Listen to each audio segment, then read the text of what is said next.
né? Tomem cuidado agora com o que vocês vão mostrar aí nas imagens. A partir desse momento, vocês estão sendo gravados e o que vocês falarem aí vai estar disponível no YouTube, na plataforma posteriormente, tá? Primeiro eu posto no YouTube, depois eu coloco o link na plataforma. Por quê? Porque eu não quero perder esses vídeos, né? Eu não sei como é que funciona muito bem a plataforma, pode ser que a Fefiso troque de plataforma e esses vídeos ficariam perdidos.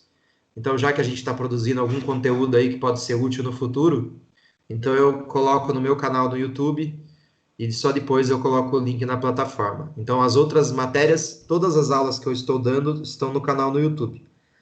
Quem está de quarentena aí, se interessar em dar uma olhada em algum material, discutir algum conteúdo, tá?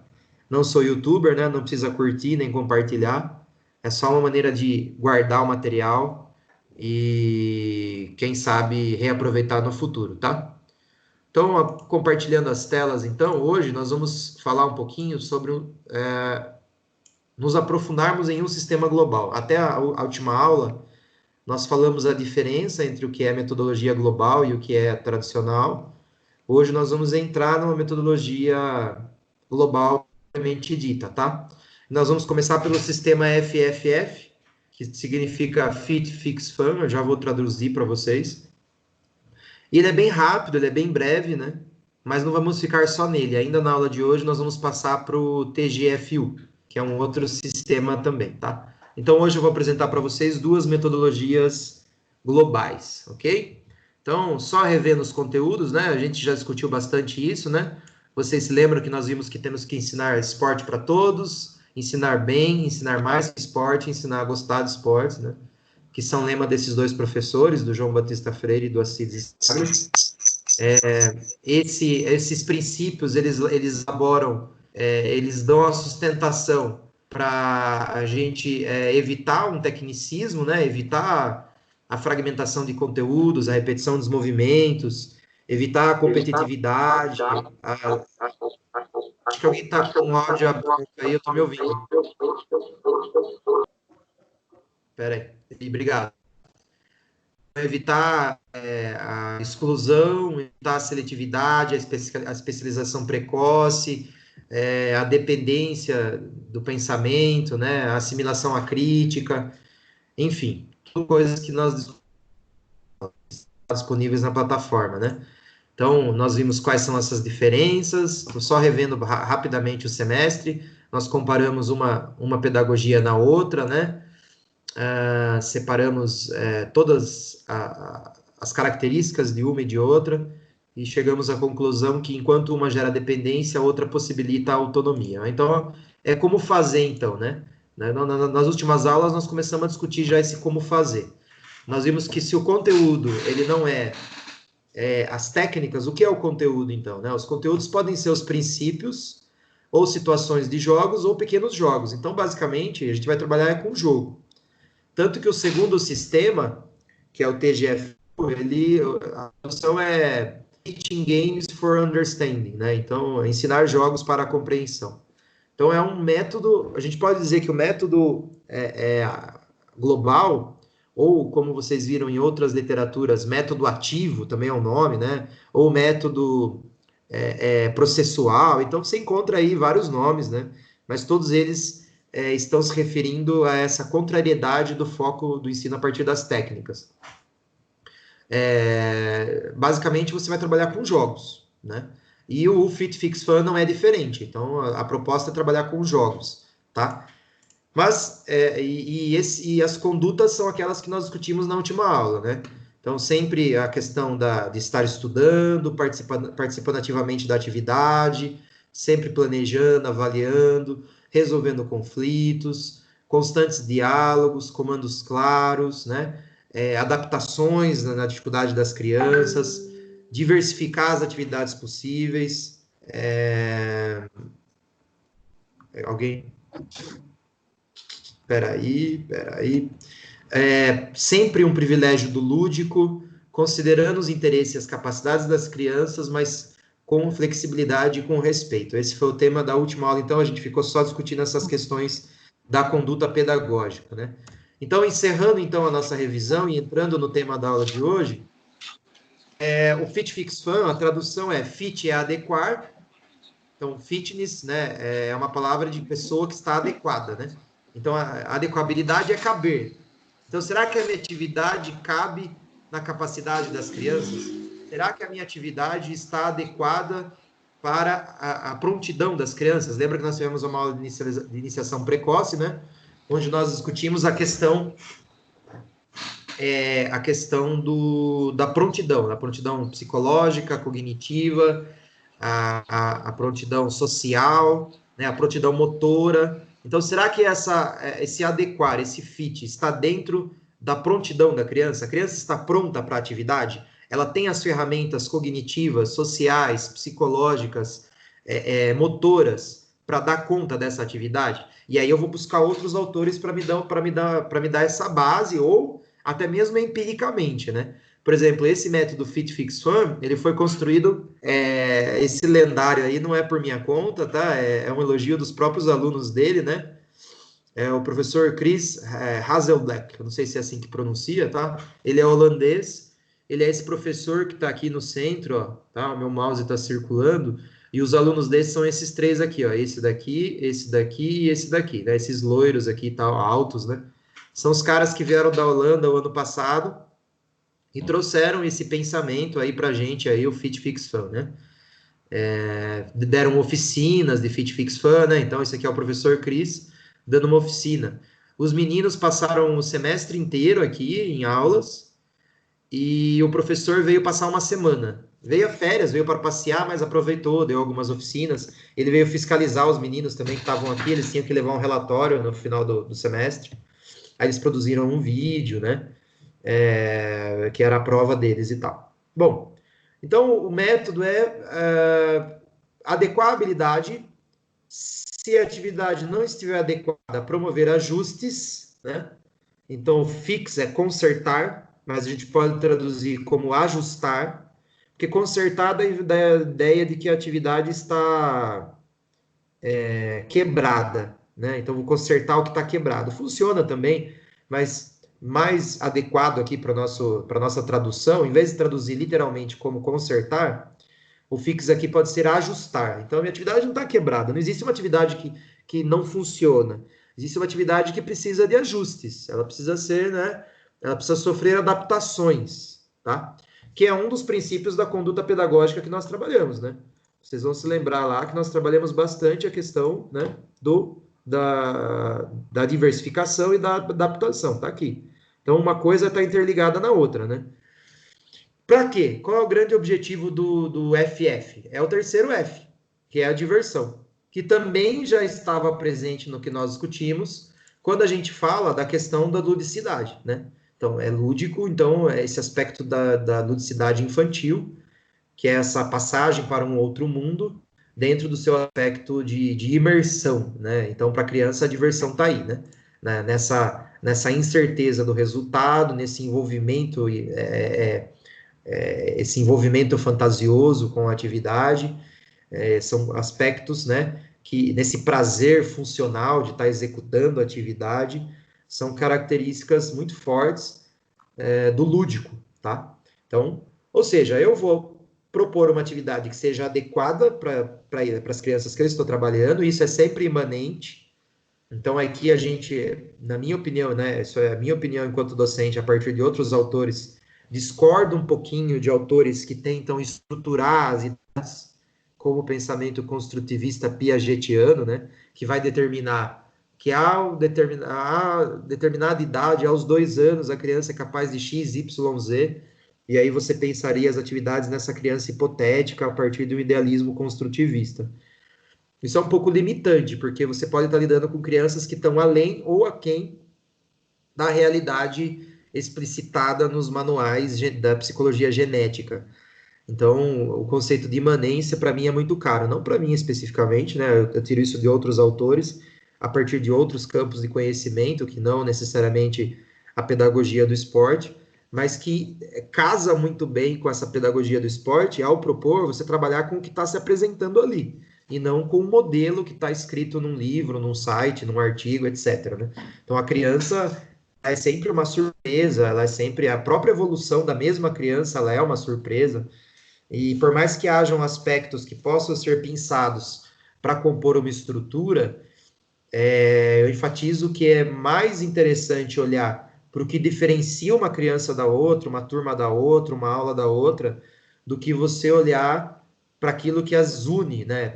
Tentando formar categorias fixas do que é e como deve ser uma aula pautada no modelo a priori, não ali diante do que está acontecendo nos seus olhos. É claro que essa segunda visão, essa visão mais imanente, ela demanda um esforço cognitivo, né? Um esforço intelectual docente maior, porque você tem que estar o tempo todo refletindo na atividade que você está fazendo, nos modos de organização dessa atividade, no sucesso e no desempenho das crianças, no envolvimento delas com a atividade e o que eu gosto dessa metodologia no aspecto diversão. O interessante desse modo de ensinar aqui, que eu achei assim válido trazer para vocês, é essa ênfase na diversão.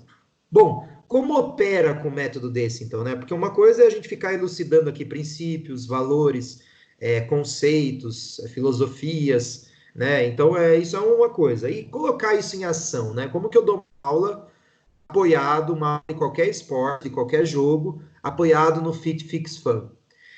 O primeiro ponto é que essa escala, essa percepção da diversão, ela é sempre subjetiva, tá? Então, o professor ele vai dar nota para as crianças de 0 a 10 para o fit, para o fix e para o fun.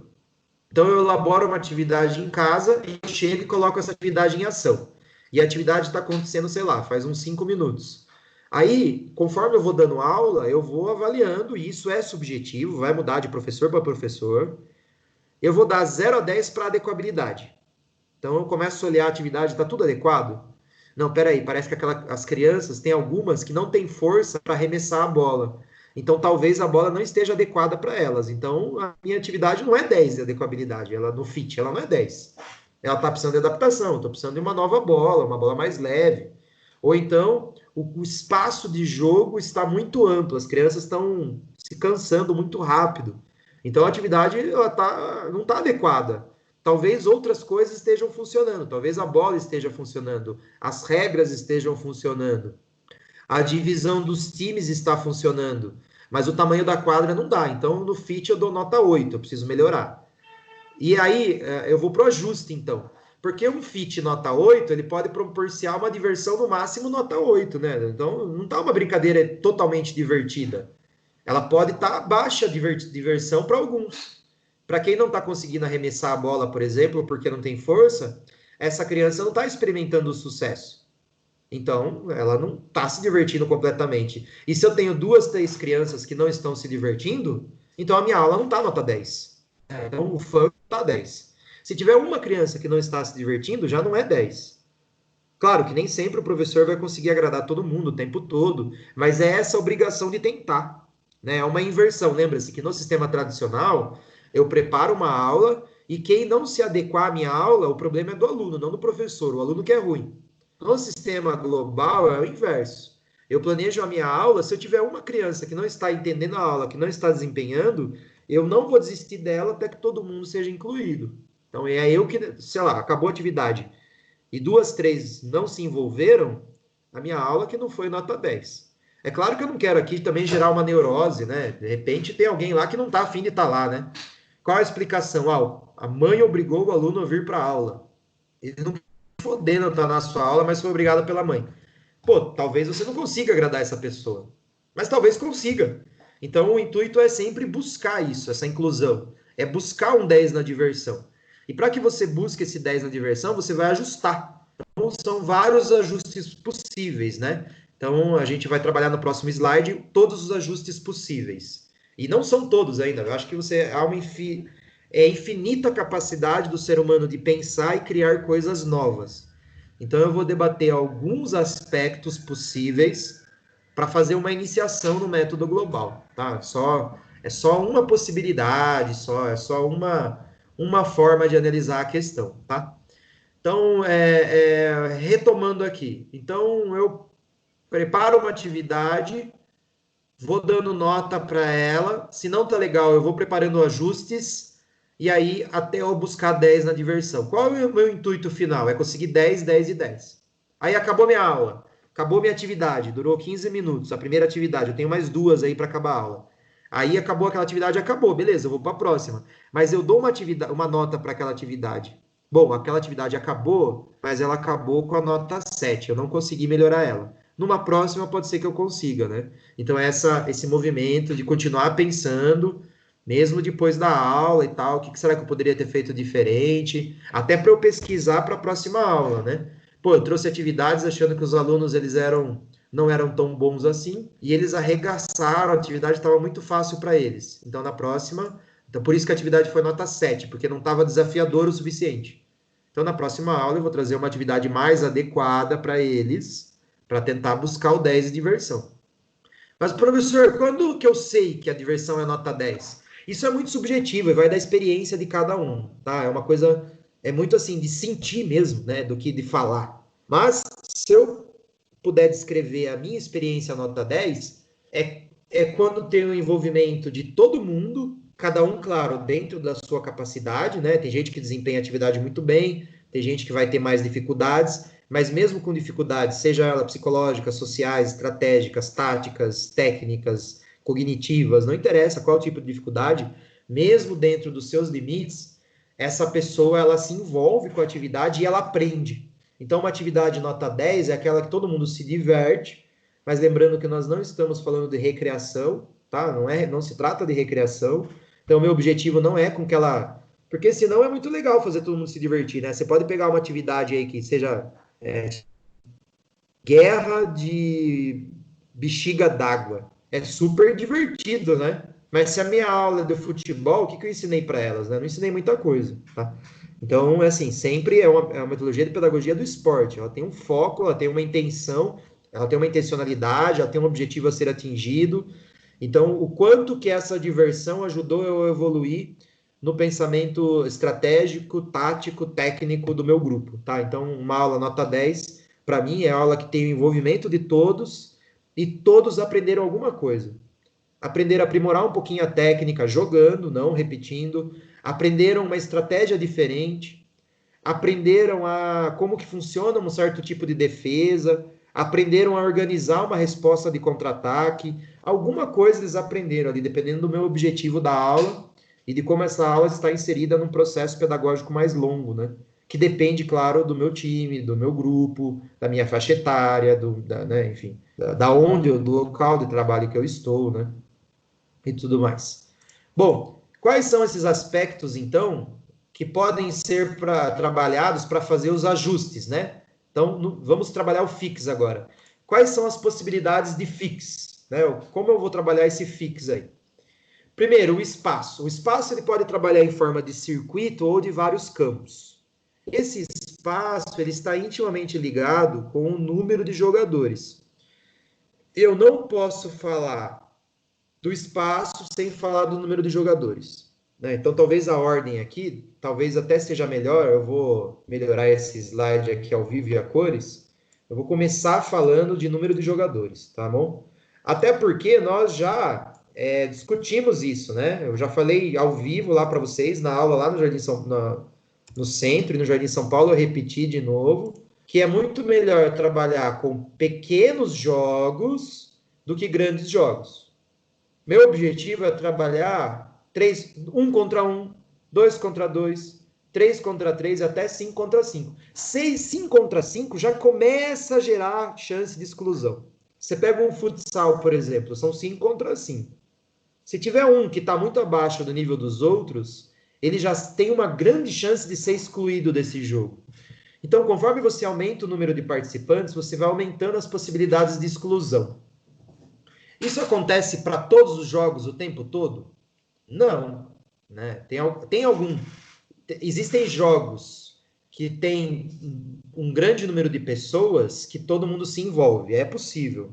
Aquele dodgeball que nós fizemos no primeiro dia, por exemplo, de certa forma está todo mundo envolvido, né? Porque mesmo quem não pega a bola e não arremessa, tem que se defender de tomar bolada. Então a pessoa está envolvida ali.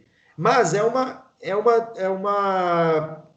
possibilidade, é uma predisposição, tá? É um critério. Quanto maior o jogo, maior o aumento da possibilidade de gerar exclusão, tá? Então, para trabalhar no FitPix-Fan, o foco é trabalhar com grupos de poucas pessoas, né? O ideal aí, eu diria, 3 contra 3, 4 contra 4. 1 contra 1 já não é jogo coletivo, você pode usar em alguns casos específicos quando você quer trabalhar ou reforçar alguma técnica trabalhando em forma de jogo, não na método tradicional, ou quando você quer promover algum pensamento tático. E, por exemplo, trabalhar a questão da defesa individual, e aí você cria um jogo que é 1 contra 1. Entenderam, mais ou menos? Quando eu tenho um objetivo em mente, eu posso trabalhar 1 contra 1. Mas o ideal, como a gente está falando de jogo de esporte coletivo, o ideal é que os jogos sejam pelo menos 2 contra 2. Eu considero ideal ali 3 contra 3 até 5 contra 5. Isso não é uma regra, tá? Depende muito do jogo que está sendo criado. Tem jogos que vão funcionar muito bem 2 contra 2, tem jogos que vão funcionar melhor 5 contra 5, isso varia, né? Não tem uma regra específica, mas o pensamento é esse. Quanto maior o jogo, maior o número de exclusão. Significa que eu nunca vou trabalhar com grande jogo? Também não. Então, assim, se eu estou trabalhando numa escolinha de futebol de campo, em algum momento eu vou ter que colocar eles para jogar o futebol de campo mesmo, o campo inteiro e tal. Mas isso não tem que tomar muita parte dos treinos, das aulas, dos momentos de aprendizagem. Isso tem que acontecer ocasionalmente. E tem que ser muito bem pensado. E tem que ser pensado estratégias para compensar a exclusão. Tá? Exceto, claro, se a gente está falando aqui de iniciação esportiva, né? Mas e aí quem é bom vai ficar excluído do processo? A gente não está fazendo seleção dos melhores para ir para campeonato. Isso aí já é a lógica de rendimento, né? Nós estamos na lógica de iniciação. E lembrando que o jogo tem que ser desafiador para todo mundo. Isso é um critério lá atrás que a gente já conversou. Se tem que ser desafiador para todo mundo, você tem que tentar, no mesmo jogo, isso que é difícil, no mesmo jogo, você tem que tentar adequar o nível de dificuldade para quem tem mais facilidade e o nível de dificuldade para quem tem menos facilidade. Você tem que tentar adequar para os dois. Nós vamos falar um pouquinho sobre isso no penúltimo item aqui, tá? Bom, então, por que que o espaço depende do número de jogadores? Porque depende do número de alunos que eu tenho, né? Então, se eu vou trabalhar com o jogo 4 contra 4 e chega para 32 crianças, eu vou trabalhar 4 contra 4, significa que cada jogo vai ter 8 crianças. 8, 16, 24, 32. Então, eu vou precisar de quantos espaços de campo para essa minha aula? Eu vou precisar de 4. Então, se eu tenho uma quadra igual a da CM, eu vou ter que dividir essa quadra em 4 para que cada grupo de crianças jogue 4 contra 4. Entenderam mais ou menos? Então, cada espaço de jogo vai ter 4 contra 4. Por que que eu não posso fazer um jogo só, 16 contra 16? Porque daí um monte de gente não vai encostar na bola. Se você dividir o campo em 4 partes, a chance dessa criança que tem menos facilidade em encostar na bola, aprender e desenvolver é muito maior. Né? Sem dizer que 16 contra 16, convenhamos, isso é recreação pura. É arremessar uma bola no outro, é desespero, é bagunça. Não tem nada a ver com pedagogia de esporte, né? O jogo que mais tem jogadores é o rugby futebol de campo com 11 de cada lado. E para chegar a ensinar um jogo de rugby que não gera exclusão, já é um processo longo, demorado. O futebol a gente é mais familiarizado, digamos assim. A gente conhece mais o futebol de campo, entende mais as regras. Apesar que tem gente que não entende a regra do impedimento nem fodendo, né? Mas imagina o rugby, que é um esporte que a gente não tem familiaridade. Para ensinar leva um tempão, e é 11 contra 11. Então 16 contra 16 não é aula, é bagunça, né? Então, vou fazer a minha aula, quero 4 contra 4, chegou 32 alunos, eu vou dividir 4 contra 4. Mas chegou 32 alunos, eu preciso dividir 4 contra 4? Não. Eu posso fazer 5 contra 5, e aí vou precisar de 3 espaços de campo e coloco 2 para revezar com alguém, né? Em um espaço de campo vai ficar 6 contra 6. É uma opção também, né? Então eu vou trabalhando com os espaços do campo, dividindo de acordo com esse número de alunos que eu tenho, tá? Tá tudo bem aí? Alguém me responde. Tá indo bem? Senão eu tô falando aqui, tá indo bem? Tem alguém aí? Tem uma pergunta, mas pode terminar essa parte antes. Pode perguntar já, Maria. Faça por áudio, que é mais rápido. Na verdade, foi basicamente explicada por você. Na verdade, não explicada, mas você meio que entrou no assunto. É Ah, que no planejamento do nosso PID, a gente, em algumas situações, você remeteu as nossas atividades à recreação, atividades que não foram feitas, claro.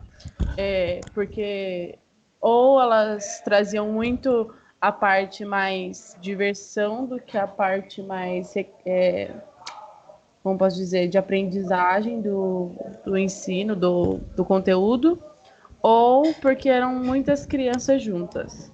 Em relação à diversão, das crianças juntas de quantidade eu entendi, mas eu não entendi em relação à diversão, porque você comentava sobre ser recreação, porque remetia mais à diversão do que ao aprendizado. Eu não entendi isso porque você acabou de falar que o Fit Fix Fun, ele preza mais na diversão. O objetivo é ter 10 na diversão. 10 em tudo, mas a diversão é um principal elemento. tá. Vou tentar explicar um pouquinho melhor. É, o que eu estou dizendo aqui é que não é uma diversão só pela diversão. É a diversão dentro de um processo do ensino de um esporte. Então, você está trabalhando com algum esporte específico ou com iniciação esportiva em vários esportes. Se você focar só na diversão, você pode levar um monte de atividade que funciona super bem. Mas o objetivo não é só o objetivo final não é a diversão. O objetivo final é ensinar um esporte da maneira mais divertida possível. Não sei se eu estou conseguindo me ser claro. Então, você é contratada pela CM, você vai trabalhar com iniciação esportiva lá. Se eu não me engano, é de 4 a 6 anos. O seu foco é trabalhar pedagogia do esporte. O que espera-se de você ao final de um ano é que você tenha ensinado um pouco de esporte para essas crianças. Se você focar só na diversão, sei lá, você pode levar elas para assistir o novo filme da Disney, entende? E elas vão adorar, porque, pessoal, vamos assistir o Rei Leão. Ei, vai todo mundo curtir pra caralho assistir o Rei Leão, né? Só que o quanto de esporte você está ensinando? Zero. Ninguém aprende a jogar nenhum esporte assistindo o Rei Leão. Então da maneira mais divertida possível, como que eu ensino o futebol, o basquete, né? Mas aqui, obrigado pela pergunta. Eu gostaria até de, toda hora eu fico remetendo à recreação, no sentido de que a recreação tem como objetivo somente entreter as crianças. É um pouco a concepção que eu tenho dessas recreação, assim, quando você contrata uma equipe para animar um aniversário, para fazer uma festa de colégio, sabe? Que não tem um propósito pedagógico. Alguns autores vão dizer que a recreação também pode ter um aspecto pedagógico, que ela também pode ensinar valores, que ela também pode ensinar convivência, sociabilidade, tá? Para não ser completamente injusto com a recreação. Então, não estou querendo aqui ser preconceituoso com a área. Eu estou dizendo que, se você é contratado para animar as crianças no aniversário, a sua função não é ensinar nada para elas, a sua função é fazer com que elas se divirtam um monte sem atrapalhar os pais que querem lá estar na festinha particular deles fazendo outras coisas, tá? Eu estou dizendo isso porque eu trabalhei com empresa de recreação durante toda a graduação e era bem isso mesmo. E às vezes você queria envolver os pais na atividade, eles ficavam putos, né? Porque eles não queriam atividade com a criança. Eles queriam ficar de boa lá, bebendo a cerveja e o vinho deles, e as crianças, e eles estavam pagando a gente justamente para cuidar das crianças deles. Então, qual era o propósito pedagógico dessa situação específica, sem desconsiderar que a recreação pode ser diferente em outros contextos? O propósito era divertir as crianças, cuidar delas, mais nada, ponto. Não tinha que ensinar nada para elas. Então, eu estou dizendo que não é isso. Você tem um objetivo na pedagogia do esporte, que é ensinar elas a jogarem algumas modalidades. Então, o pai que leva a criança para aprender basquete na CM, o objetivo ali é ensinar basquete. Como eu faço isso de uma maneira divertida? Então, são coisas assim um pouco diferentes, né? Então, o que eu estou tentando defender aqui é que vai ser mais divertido quanto mais essa criança pegar a bola. E quanto mais ela experimentar o sucesso. Então, a diversão está muito ligado com essa sensação de ser bem-sucedido numa tarefa, né? Também, mas ela tem que tentar numa zona ali que nem é impossível dela realizar a tarefa, mas também não pode ser muito fácil, porque senão não gera desafio. É isso que o professor tem que estar atento, é essa tensão entre qual é o nível de atividade para essa criança que está desafiador, que ela sente que ela está quase lá, mas que também não é muito fácil a ponto dela perder o interesse em 2, 3 minutos, né? Essa atividade vai durar 15 minutos, ela não pode perder o interesse na atividade em 5 minutos, ela tem que durar mais tempo.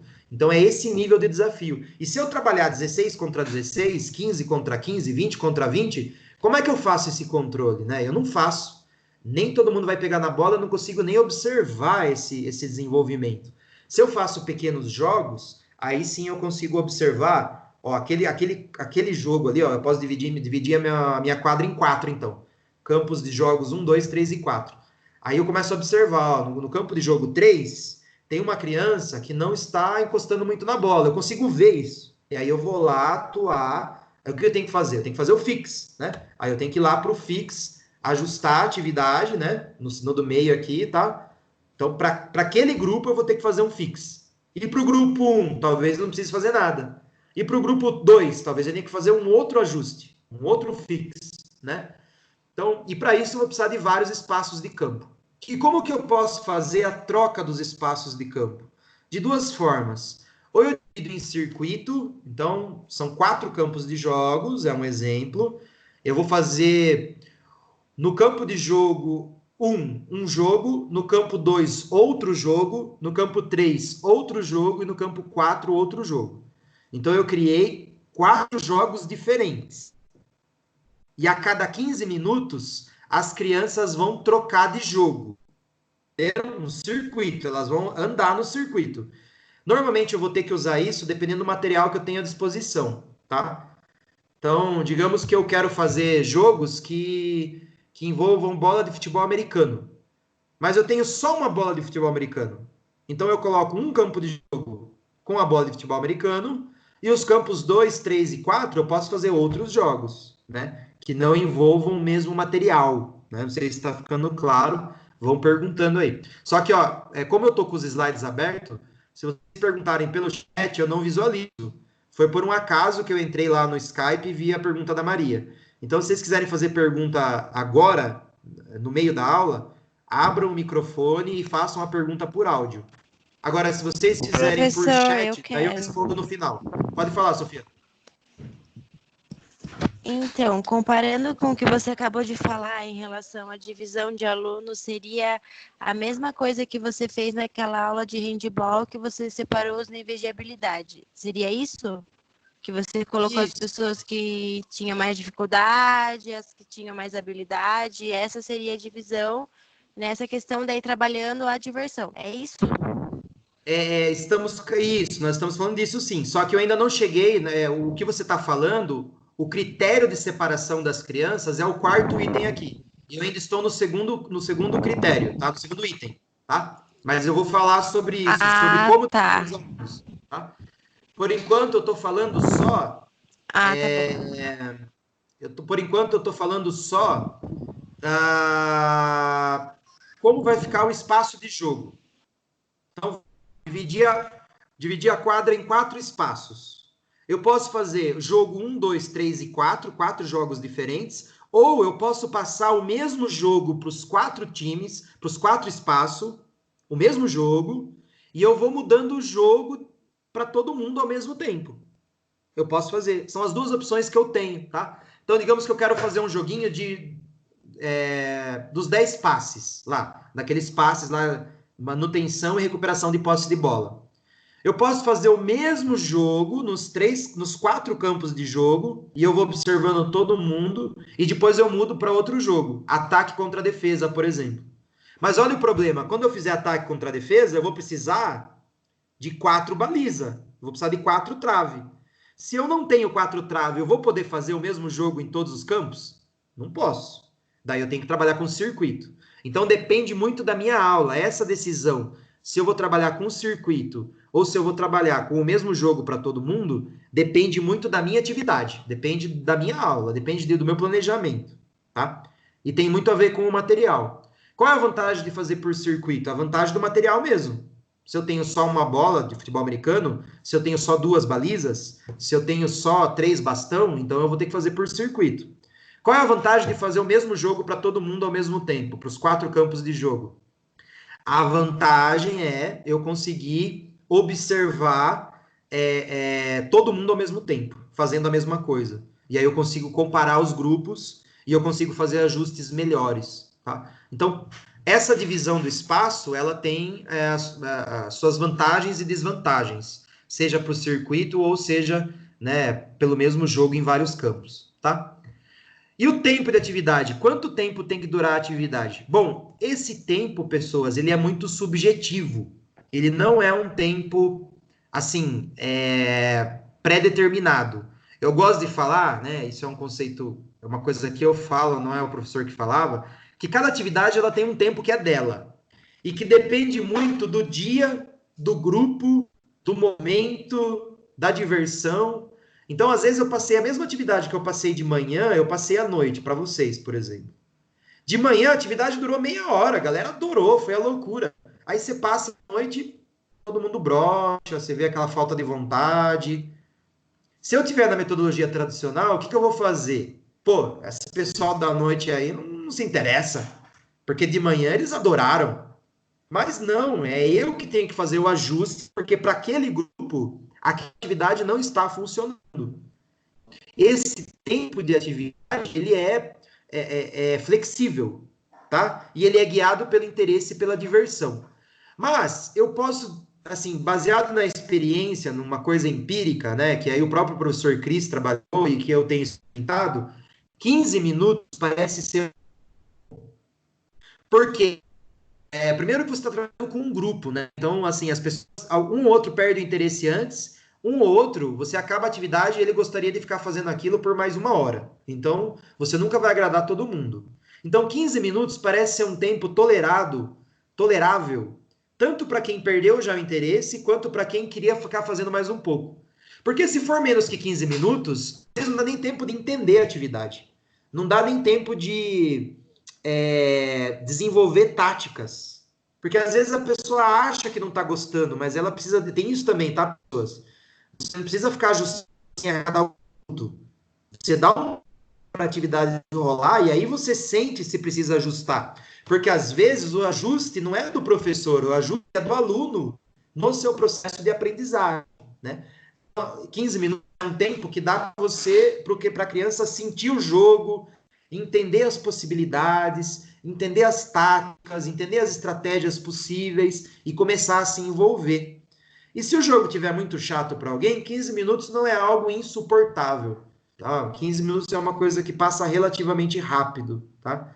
Então, assim, não é algo assim, uma verdade universal, alguma coisa que todo mundo deveria seguir, mas 15 minutos é um tempo interessante para desenvolver uma atividade. Pode ser mais? Com certeza pode ser mais. A atividade está legal, está propiciando variações estratégicas, está envolvendo todo mundo, está divertida, e vocês veem que eles estão aprendendo, e aí você vai mudar o planejamento, você deixa uma atividade para 15, você deixa rolar meia hora, 40 minutos, perfeito.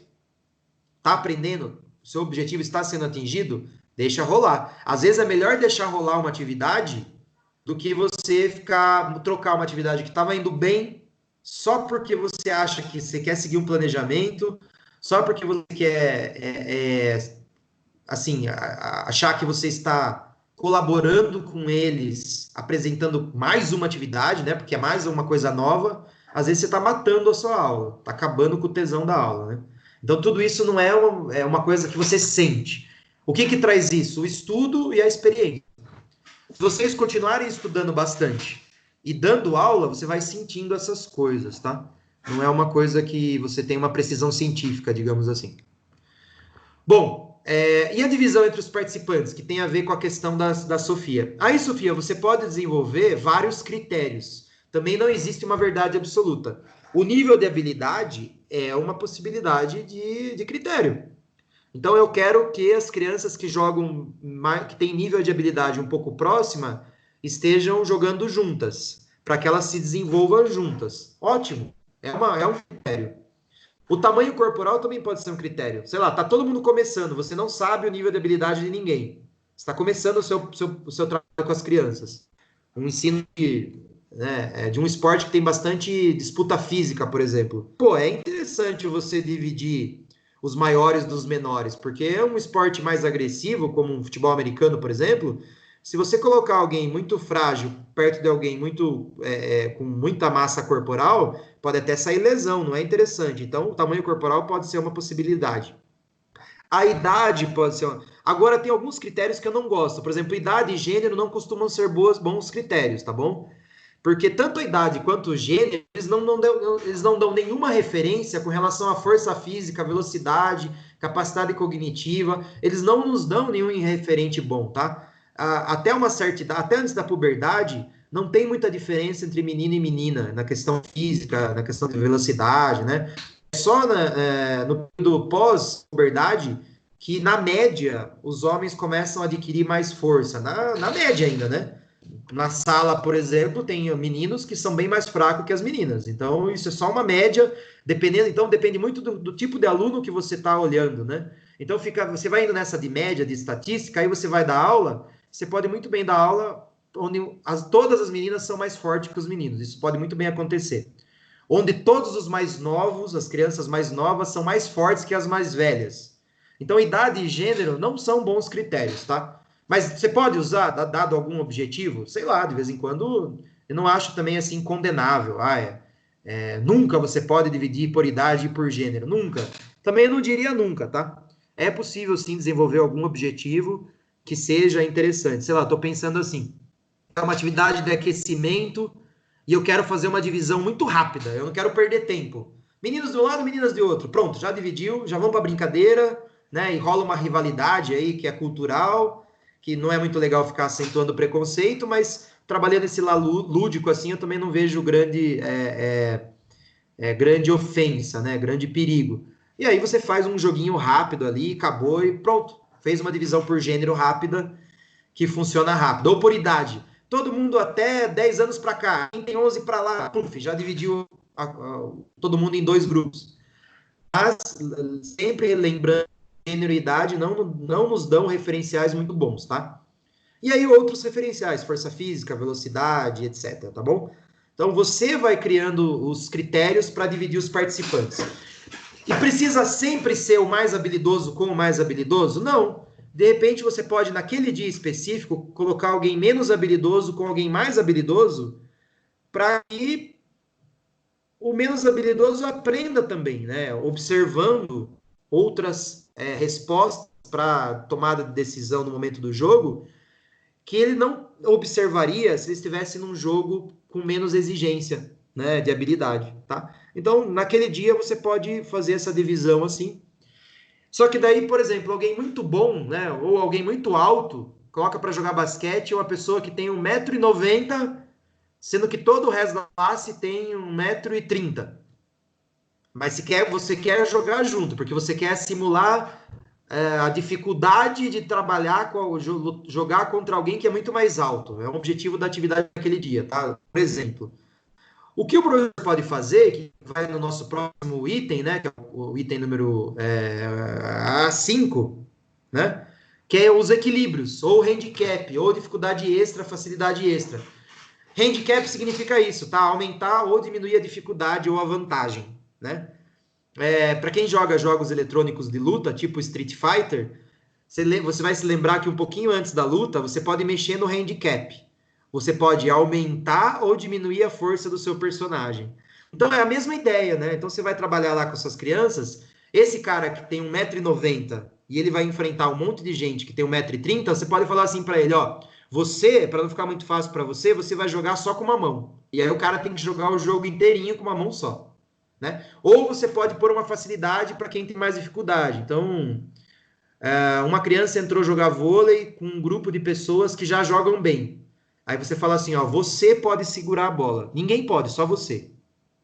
Porque daí você dá uma facilidade para ela conseguir jogar. Então você pode fazer esses ajustes, né? Aumentando ou dificultando individualmente para equilibrar o jogo. Né, para deixar o jogo mais desafiador, caso alguém esteja achando ele muito fácil, ou facilitador, caso alguém esteja experimentando demais, né, o desgosto do insucesso, tá? Então, são possibilidades de ajustes, né? Ou seja, vocês perceberam que o FF, né, o Fit Fun, tem como objetivo a inclusão para a promoção de autonomia, tá? Então, o grande objetivo, né,